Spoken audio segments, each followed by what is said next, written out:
नमस्कार दोस्तों, उजाला online education में आपका स्वागत है। और आज हम बात करेंगे पटवारी का शेड्यूल पेपर नंबर 11 की, और उसके बारे में चर्चा करते हैं। 12 जून का जो पेपर है, ये 12 जून को जो आयोजित हुआ था वो पेपर है। आइए चर्चा करते हैं। निम्न मंदिरों पर विचार कीजिए: सौर मंदिर, बैंकुट पेरुमल मंदिर व कांची का कैलाश मंदिर। 3 मंदिर है: सौर मंदिर, बैंकुट पेरुमल मंदिर व कांची का कैलाश मंदिर। उपयुक्त में से कौन से मंदिरों का निर्माण राज सिंह शैली में हुआ था? तो सौर मंदिर, बैंकुट पेरुमल मंदिर व कांची मंदिर का, तो तीनों ही मंदिर का जो निर्माण है वो राज सिंह शैली में हुआ था। दक्षिण भारत के मंदिर है, तो इन तीनों का जो निर्माण है वो राज सिंह शैली में हुआ था। मराठा शासक शिवाजी के प्रशासन में सर ए नौबत का मुख्य कार्य था। शिवाजी के प्रशासन में सर ए नौबत था, वो सेनापति था। सर ए नौबत शिवाजी के समय सेनापति को कहा जाता था। भारतीय संविधान का कौन सा अनुच्छेद सर्वोच्च न्यायालय को अपने निर्णय का पुनर्वलोकन का अधिकार देता है? अर्थात आर्टिकल 137 है जो पुनर्वलोकन का अधिकार देता है, और ये अमेरिका से लिया गया है। निम्नलिखित में से कौन सा एक मौलिक कर्तव्य नहीं है?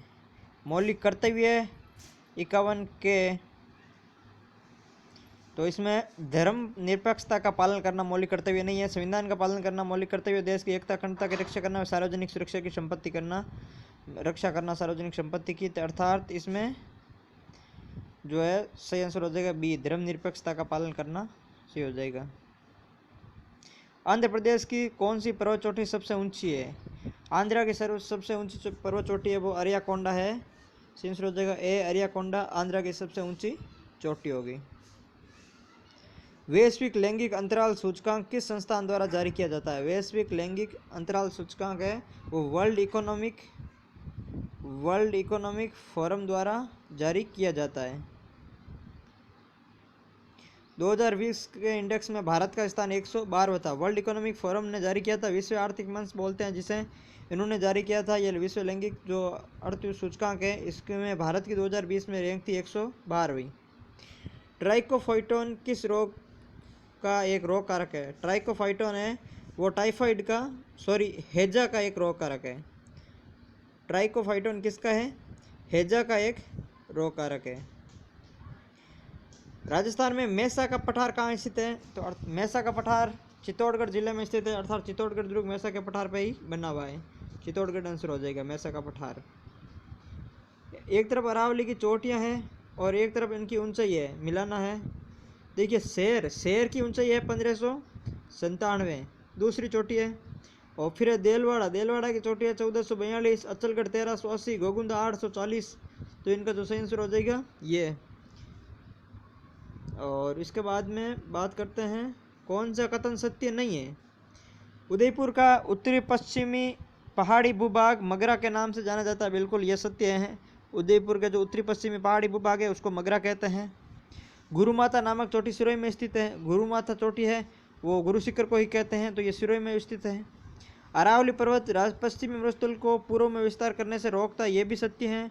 इसमें कौन सा कथन सत्य नहीं है वो ज्ञात करना है, तो हमारा आंसर हो जाएगा बी, अरावली के दक्षिण पश्चिमी छोर में पोतवार का पठार है। पोतवार का पठार है वो उत्तरी पूर्वी छोर में है, दक्षिण पश्चिमी नहीं होकर के उत्तरी पूर्वी छोर में स्थित है। राजस्थान का सबसे व्यस्ततम राष्ट्रीय राजमार्ग NH8 है, वो सबसे व्यस्त राष्ट्रीय राजमार्ग है। निम्न कथनों पर विचार करना है। बेराट से बौद्ध मंदिर व बौद्ध मठ के अवशेष मिले हैं जो महायान संप्रदाय से संबंधित है। देखिए पहला ही असत्य है। यहाँ जो बेराट से जो भी बौद्ध मंदिर व बौद्ध मठ के अवशेष मिले थे वो महायान ने होकर के हीनयान संप्रदाय से संबंधित थे। दूसरा कथन है गुइल आदित्य ने 566 ईस्वी के आसपास मेवाड़ में गुइल वंश की नींव डाली थी, तो दूसरा कथन बिल्कुल सही है। और तीसरा है शक्ति सिंह, गुइल शासक शक्ति सिंह के समय प्रतिहारों ने चित्तौड़ दुर्ग पर अधिकार कर लिया था। देखिए जब गुइल शासक शक्ति सिंह था उस समय प्रतिहार नहीं थे, परमार राजा मुंज थे। परमार राजा जो मुंज थे उन्होंने शक्ति सिंह को हराकर इस चित्तौड़ दुर्ग पर अधिकार किया था। तो ये भी गलत है, ये भी गलत था। सत्य कथन सिर्फ दूसरा ही है, तो इसमें से आंसर हो जाएगा केवल 2। कौन सा जिला भरतपुर संभाग में नहीं है? 4 जिले हैं मत्स्य से, जो इसमें भरतपुर संभाग में कौन सा जिला नहीं है, तो भरतपुर में अलवर नहीं है क्योंकि अलवर जयपुर संभाग में सम्मिलित है। ठीक है, भरतपुर संभाग में भरतपुर, धौलपुर, करौली व सवाई माधोपुर स्थित है। भारतीय संविधान के किस अनुच्छेद के तहत ग्राम पंचायतों का गठन प्रावधान है, तो आर्टिकल 40 के तहत ग्राम पंचायतों के गठन का प्रावधान है। ये एक नीति निर्देशक तत्व के अंतर्गत आता है। अर्थुना के मंदिरों का निर्माण किसने करवाया था? अर्थुना के मंदिरों का निर्माण करवाया था परमारों ने। 11वीं-12वीं शताब्दी में परमारों ने जो वागड़ के परमार हैं उन्होंने अर्थुना के मंदिर, कहाँ है अर्थुना के मंदिर? बांसवाड़ा में स्थित है। 11वीं-12वीं शताब्दी में वागड़ के परमारों ने निर्माण करवाया था। यह मंदिर सप्तायन शैली में निर्मित है। करेक्ट स्पेलिंग, इनमें गवर्नर की स्पेलिंग है वो करेक्ट स्पेलिंग बतानी है, तो इसमें गवर्नर की स्पेलिंग होगी GOVERNOR, गवर्नर होती है, अर्थात सी इसका सही आंसर हो जाएगा गवर्नर। करेक्ट द स्पेलिंग, इसमें भी करेक्ट द स्पेलिंग बतानी है सिलेंडर की, तो इसका सही आंसर हो जाएगा बी, जो सिलेंडर है CLINDER से आंसर हो जाएगा। किस्मत ठोकना मुहावरे का सही अर्थ है, अर्थात भाग्य को कोसना ही किस्मत ठोकना है। निम्न में से अशुद्ध शब्द को पहचानना है। स्वयंवर शुद्ध है, 5 शुद्ध है, आशीर्वाद है वो अशुद्ध शब्द है।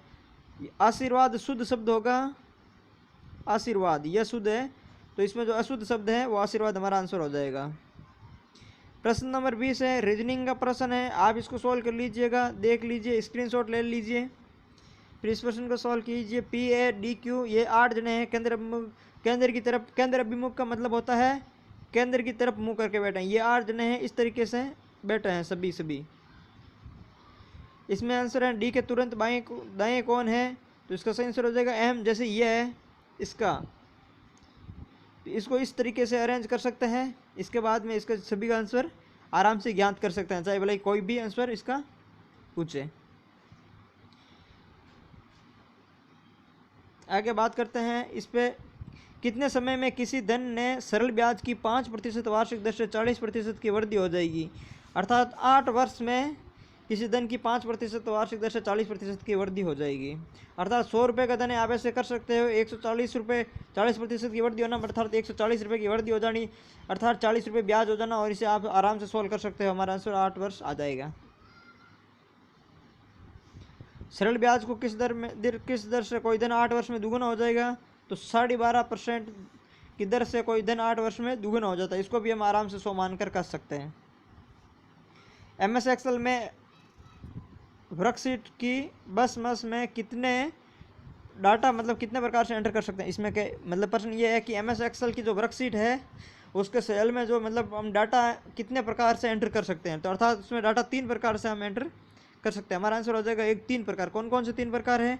सेल के अंदर डाटा टाइप करके एंटर कर सकते हैं, फॉर्मूला बार में डाटा टाइप कर सकें, और ऑटोफिल का ऑप्शन का प्रयोग करके भी इसको डाटा एंटर कर सकते हैं। धन्यवाद दोस्तों, ये था शेड्यूल पेपर नंबर 11। 12 जून का शेड्यूल पेपर था, बाकी शेड्यूल पेपर भी जल्द अपलोड कर दिए जाएंगे।